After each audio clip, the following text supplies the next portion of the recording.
Hello students, I Mrs. Madhvi Matre welcome you all for the next lecture of Mathematics 1.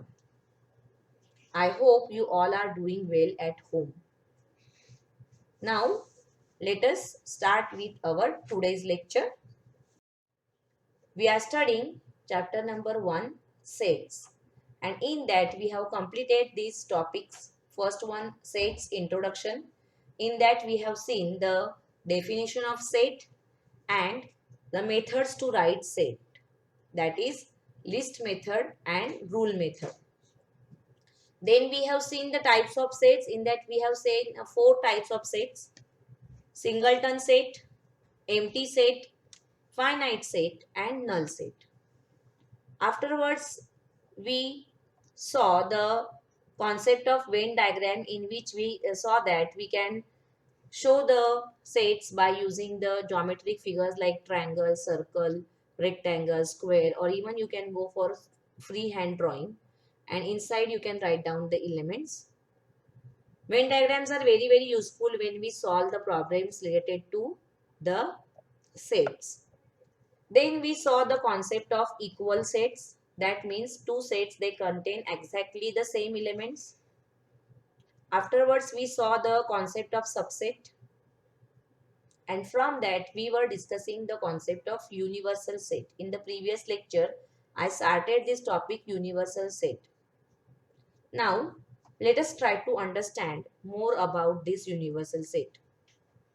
Before that, we are going to revise this topic in short. Universal set. For this, I gave you the example of the books in the school library. I told you that in school library, we get different types of books like novels, story books, then poetry or drama books or the textbooks. So all these are small subsets of these books in the library. So the books in the library is going to be universal set.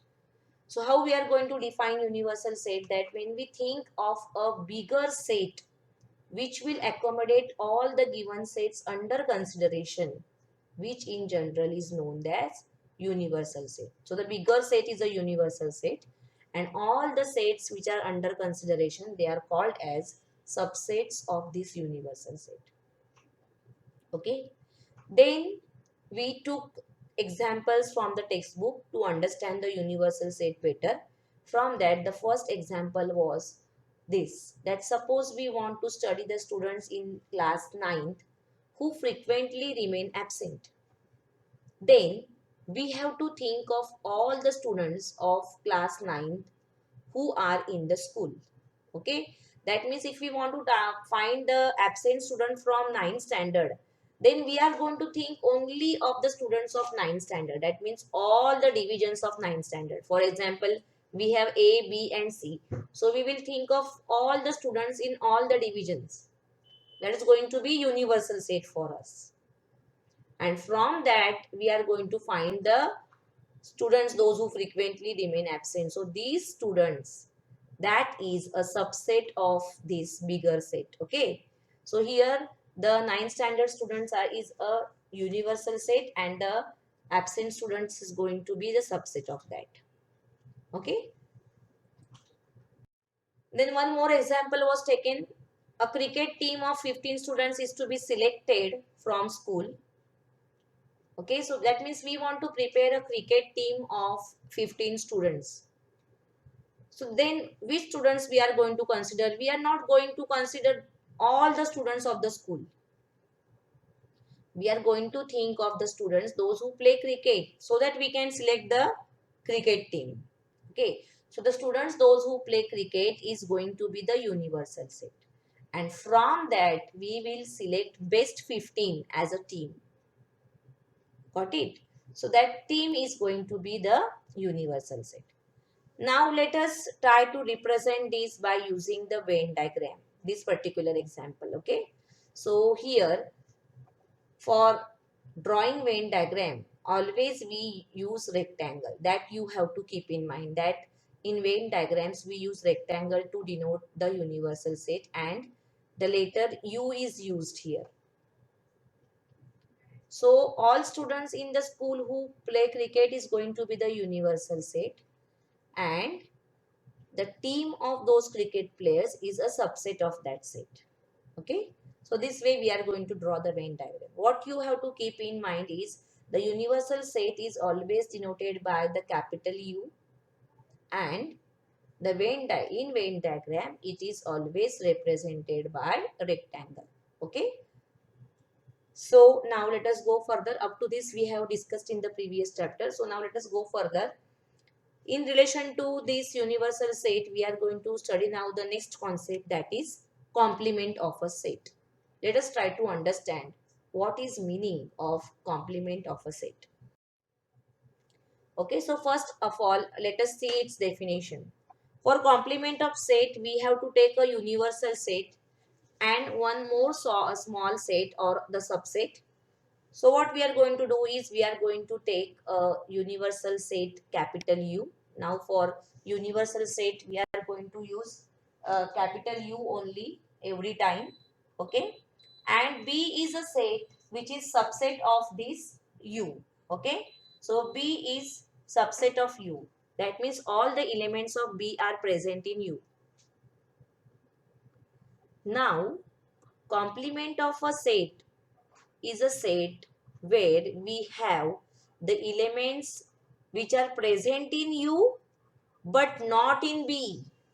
Okay, so all the elements of set U which are not there in B, that is going to form the complement of B, and it is denoted by B dash, or you can write it by B in the index, you can write down C.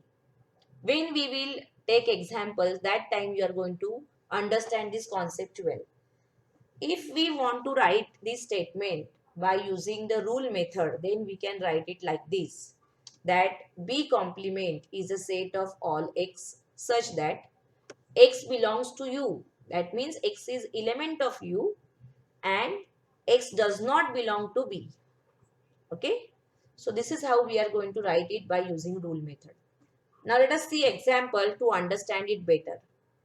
Now here we have set U where we have the natural numbers 1, 2, 3, 4, 5, 6, 7, 8, 9 and 10. This is set U, universal set, a bigger set.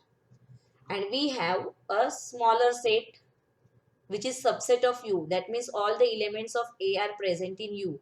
A is written from U only. Okay, so in A you will find that all the even numbers are present. Okay, so in A complement, obviously you are going to have odd numbers.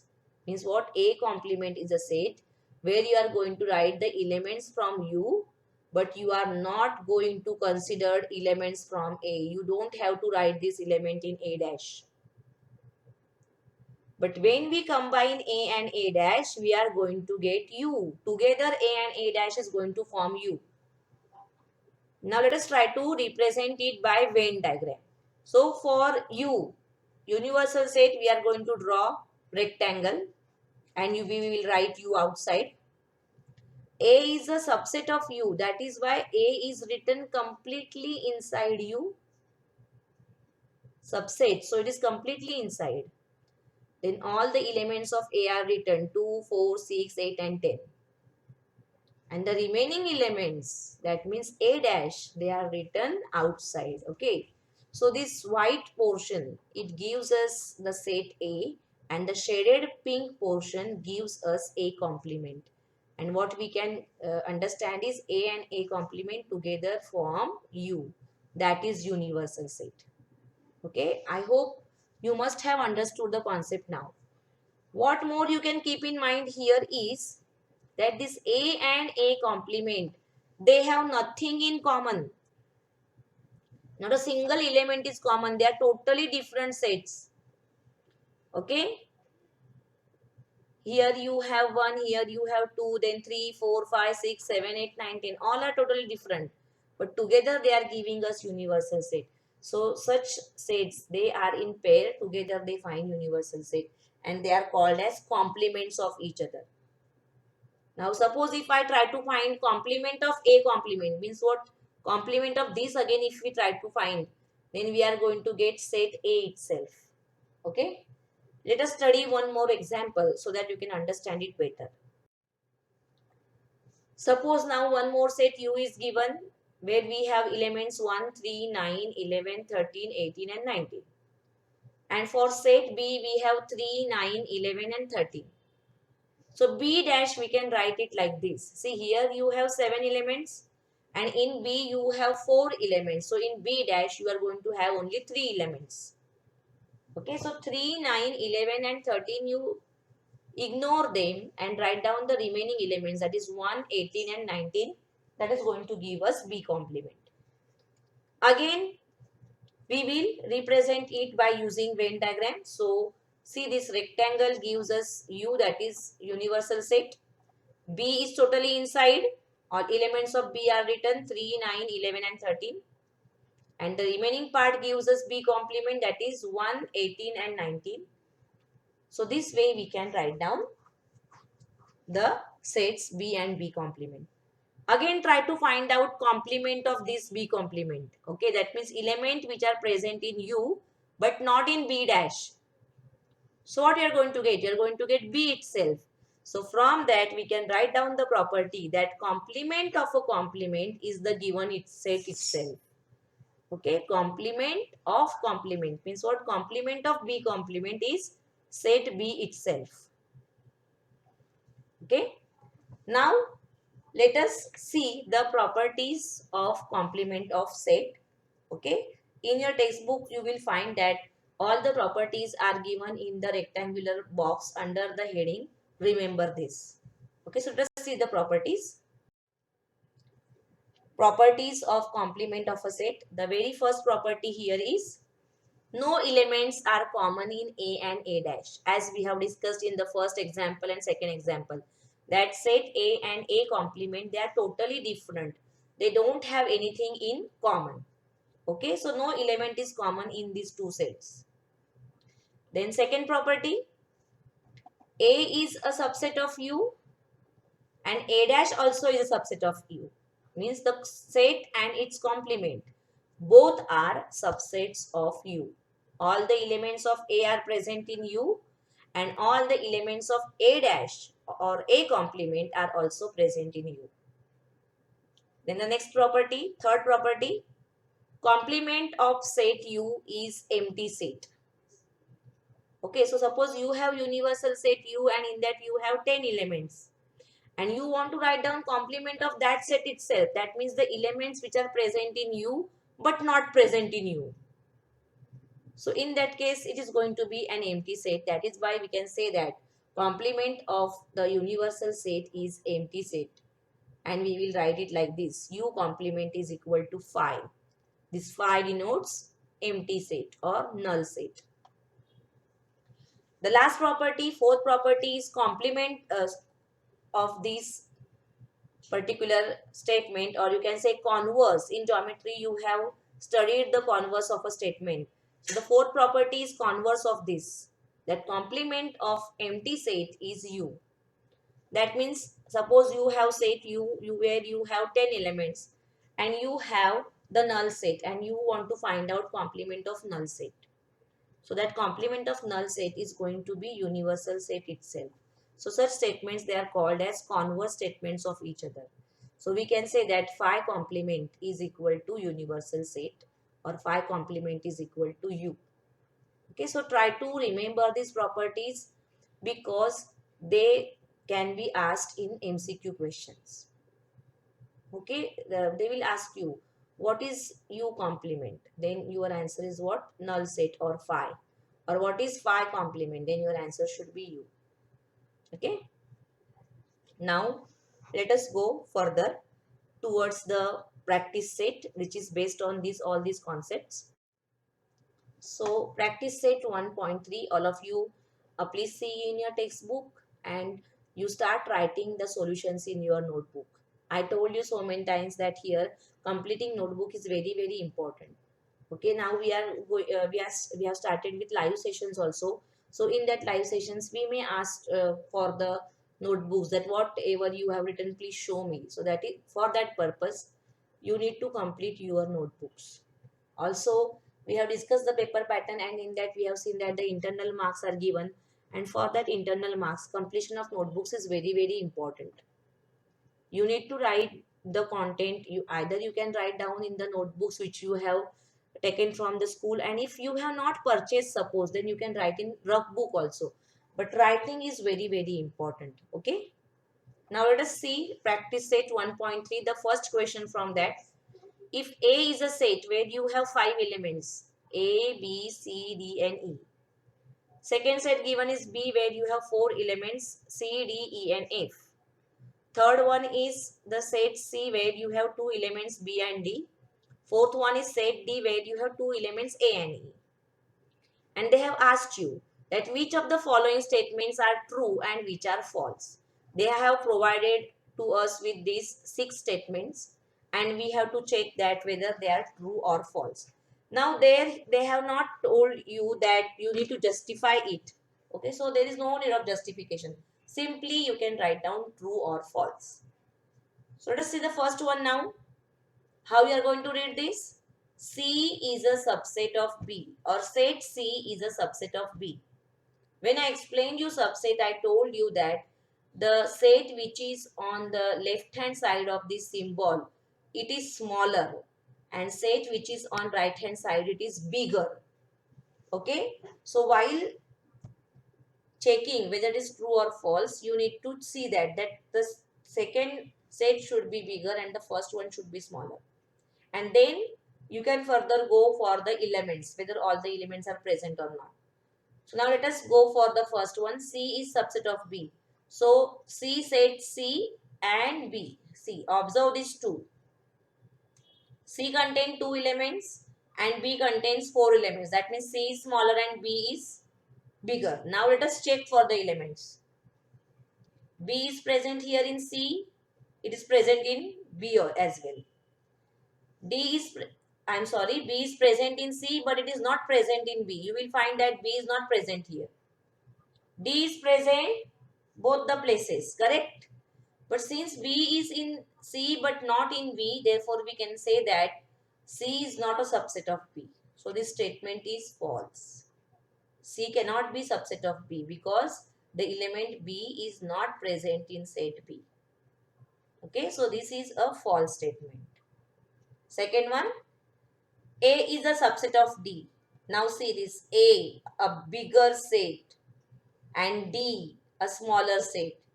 So we don't have to check for elements. As I have said, this set should be smaller and this should be bigger. But see, you can see exactly opposite picture here.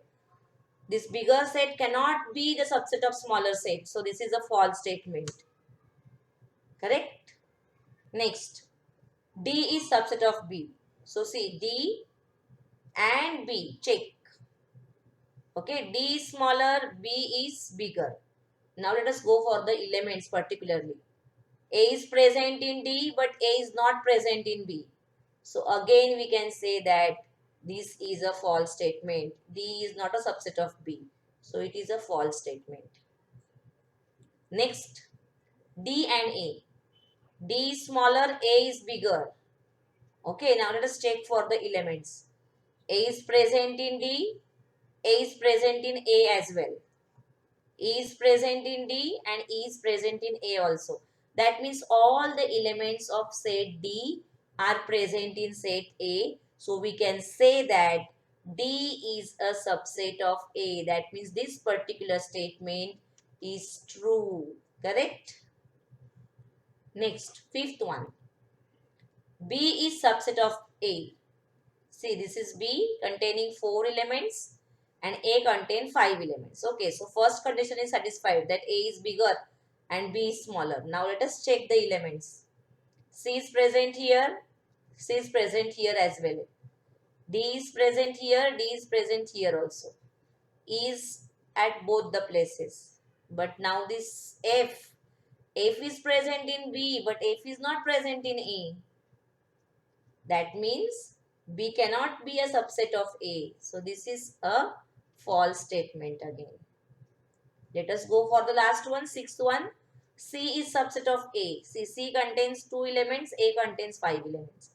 Now let us check for the particular elements. B is present both the places. D is also present both the places.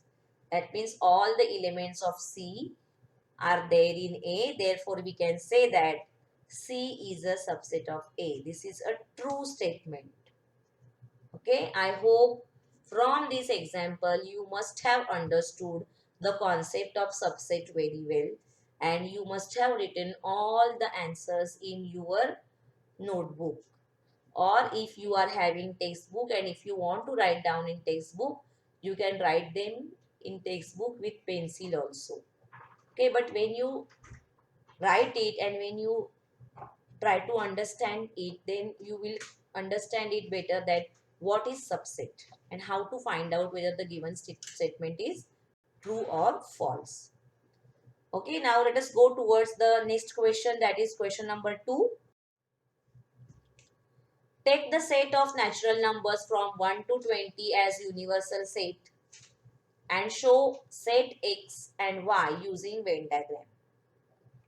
First one, in first question set x is given and in second question set y is given. So here you need to draw two different diagrams. One diagram for question number 1 and one diagram for question number 2.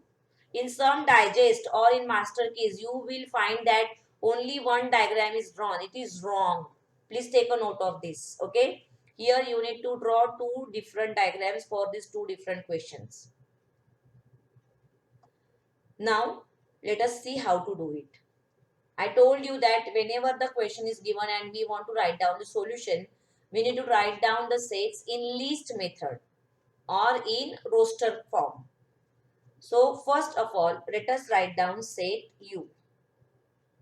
So, U is a set of natural numbers from 1 to 20. So, set U is written. You can write it this way. You can skip some elements in between. Or if you want, you can write down all the elements. Okay, but it will be too long and there is no need to write. You can write it like this, definitely. Now let us write down for the first one, set x. So what they have given, x is a set of all x such that x belongs to n. That means x is a natural number. You know that capital N stands for natural number. And x is between 7 and 15. See, x is strictly greater than 7 and strictly less than 15. That means value of x is between 7 and 15. 7 and 15 are not allowed. So set x will start with the number 8 and it will end at 14. You cannot include 7 and 15 because of this symbol. If you have less than or equal to, then you can write down 7. But it is strictly less than, so you have to exclude 7. You are not going to include 7. So the set x is like this: 8, 9, 10, 11, 12, 13, 14. Natural numbers between 7 to 15. Now we have to draw Venn diagram. Okay. Now when we learned universal set, what I told you that universal set always we show by using rectangle. So first of all of you draw one rectangle and outside in the right corner you write down U. That is rectangle denotes U, the universal set. And X is a subset of this. So X you are going to draw inside. So draw a bigger rectangle little bit. Don't draw very small rectangle. And in that you have to draw X like this. See, rectangle and write down U. That rectangle denotes universal set. And inside that you have to draw X. Here oval shape is drawn. You can draw circle, you can draw triangle, your choice. Okay, and then set X. So write down all the elements of set X. 8, 9, 10, 11, 12, 13 and 14. And the remaining elements you are going to write outside.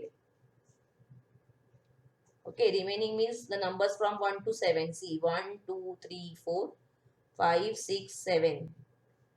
Then 8, 9, 10, 11, 12, 13, 14 are present here. So you will not write it again outside. You will start writing from 15. 15, 16, 17, 18, 19, 20. You can write down numbers anywhere randomly. but they should be present, and here they should not be repeated, because what we have seen here is that nothing is common in between them. That means the number cannot be repeated here. So the elements of x you are going to write inside, and the remaining elements you are going to write outside x but within u, because these two together they are going to give us u. And if you think this is x and the remaining part is going to be complement of x, we have seen what is complement. So this shaded region shows us complement. Okay. Now similarly, you can solve question number 2. In question number 2, the set y is given and y is a set of all y such that y belongs to n, means again natural numbers, and y is a prime number from 1 to 20. Okay, so in second question, again you are going to write you are going to write set y, prime numbers. So you know that 1 is neither prime nor composite. So this set will start from 2. Then the next prime number is 3. Then you have 5, 7, 11, 13, 17 and 19. So set y you will write and then you will draw the similar diagram. So question number 2 is homework for you. By using this, you can write down the second answer also. So all of you please copy down this, as I have told you so many times that you need to copy it on time. Don't think that I will copy afterwards or I will do it afterwards. Try to do it on time only. Okay. So for the second one, first of all you write down u again. Then you write down y. I told you the prime numbers. Don't start with 1. It is wrong. 1 is neither prime nor composite. You will start from 2, then 3, then 5, 7, 11, 13, 17 and 19. All these are prime numbers. Then you will draw the rectangle that is going to give you the universal set inside. Similarly, you will draw the set, and but you will write y here, and in that you will write all the prime numbers. And the remaining elements you will write outside. Okay, even if you don't shade it, it will do. If possible, you can shade it by drawing lines also, because if you shade it, then you can distinguish it better. But it is not compulsory to shade. If you want, you can do it, or if you want, simply you can keep it blank. Only do write the elements properly. Okay, don't repeat them or don't skip any element. You need to write them all. Okay, so I hope you must have understood this and you will complete the homework. So students, if I start with next problem, then it is not possible for me to complete it in time. So today I am stopping here. We will meet in next lecture and then we will continue with the remaining problems from this practice set. Then we will go further. Okay, students? So thank you for your cooperation. Stay home, stay safe, take care of yourself. Thank you, dear students.